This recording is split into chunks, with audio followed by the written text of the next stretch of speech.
Hi there, everybody. This is Lee, and I'm following up on two previous stories I've filed with my home office on NAFTA. The fact that there was going to be negotiations on NAFTA in August, and that they took place last week underneath the cover of the Charlottesville stuff, that there was a lot of noise coming out of Charlottesville and outrage and energy went to that place to confront um, forces. And underneath the cover of that event, the first round of negotiations for NAFTA were quietly completed. And because so many people mobilized on Charlottesville, North Carolina, Boston, other places, that there was no opportunity or chance to organize against NAFTA.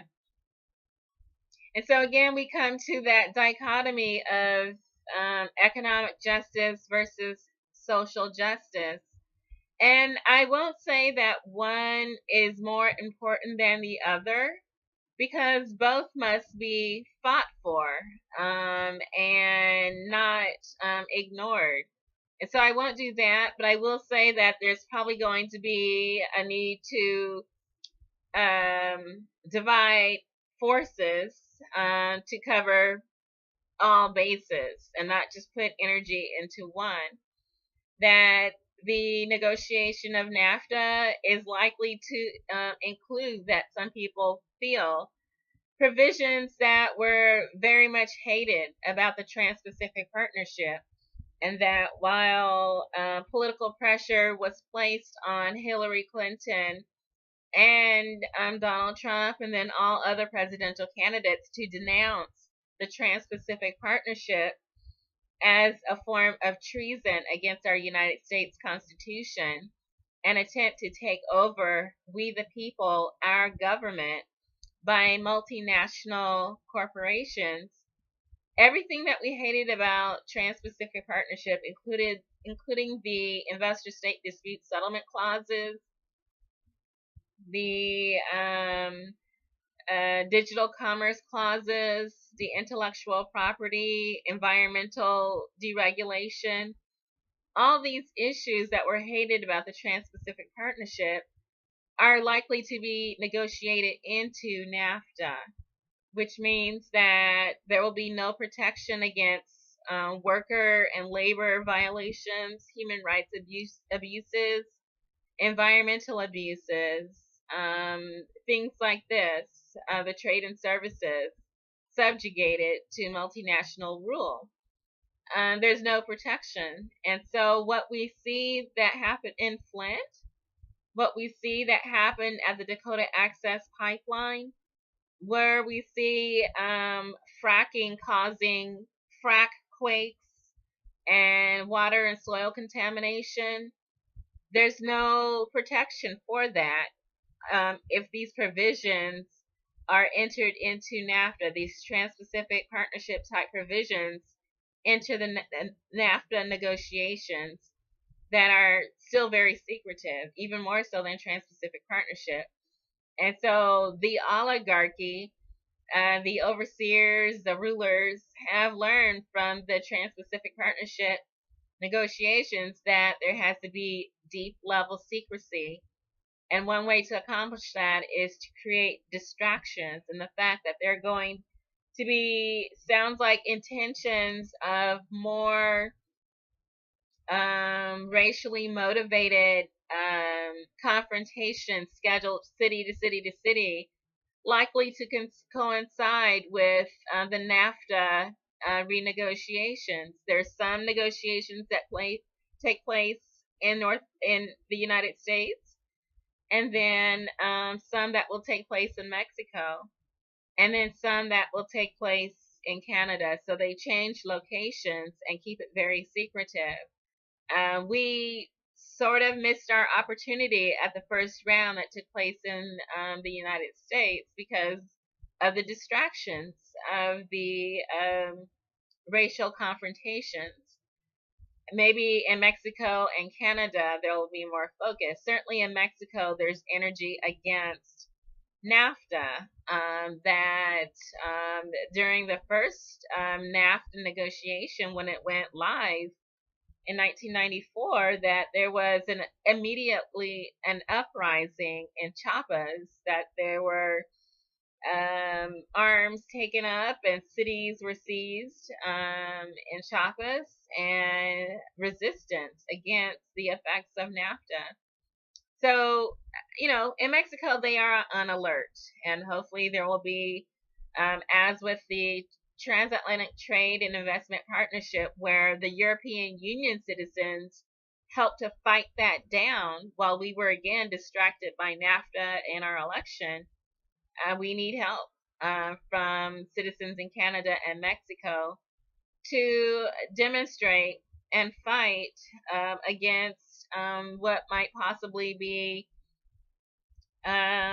the oligarchy once again squeezing the workers, the citizens, the laborers, environmentalists, and human rights activists, and deregulating what should be definitely regulated. So that's what's going on. It's tough to pick one or the other. There should be acknowledgement of both issues, but be very cautious of when you see that the mainstream media is running about 10 stories on one thing and then not much on the other.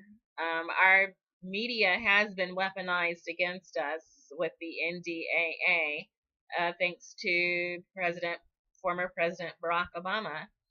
So I'm going to go through a few articles and list those out, and you can see what's going on. The first one is from Common Dreams, and it's as first NAFTA rounds open in secrecy, digital rights groups fear another Trans-Pacific partnership. And so there's digital rights concerns, and that several groups like Public Citizen, Open Media, Creative Commons, Public Knowledge, they are sending out notices and notifications about how the new round of negotiations might be harmful to digital rights. So that's one. Then we have Friends of the Earth, who have also talked about the ways in which these new rounds of negotiations, which are so very secretive, with no public discussion or forum or ability to seek public comment on this, and that it's basically business driven, that the public and the media are kept out of the negotiation. It's not an open negotiation, even though it's so very far-reaching. But anyway, Friends of the Earth also came up with about 10 issues that they had, 10 ways that Trump's new NAFTA threatens people and the planet. And so that even though Donald Trump was officially against NAFTA, he seems to be willing to play ball now that he's gotten beat up so much. And so they're saying that, again, Friends of the Earth, as well as the digital rights activists, they feel that it's going to reflect many elements of the Trans-Pacific Partnership, the portions of TPP that would undercut environmental regulations. And so they're saying that, one, NAFTA investment tribunals threaten environmental and climate safeguards across the board. Okay, and that also NAFTA trade tribunals also threaten people and the planet, and that NAFTA regulatory review threatens people and the planet. NAFTA threatens sound climate policy. NAFTA threatens green standards for public purchasing. NAFTA threatens deregulation of chemical safety standards.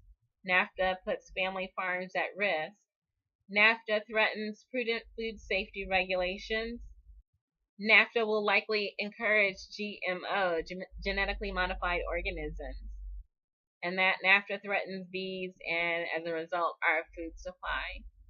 And so there's a few more articles. Renegotiation of renegotiating NAFTA will only serve the rich, just like it always has. That Mexico is not the enemy. That the citizens of Mexico, like us, fought against the first NAFTA, and actually took up arms, like I mentioned with the Chiapas Rebellion.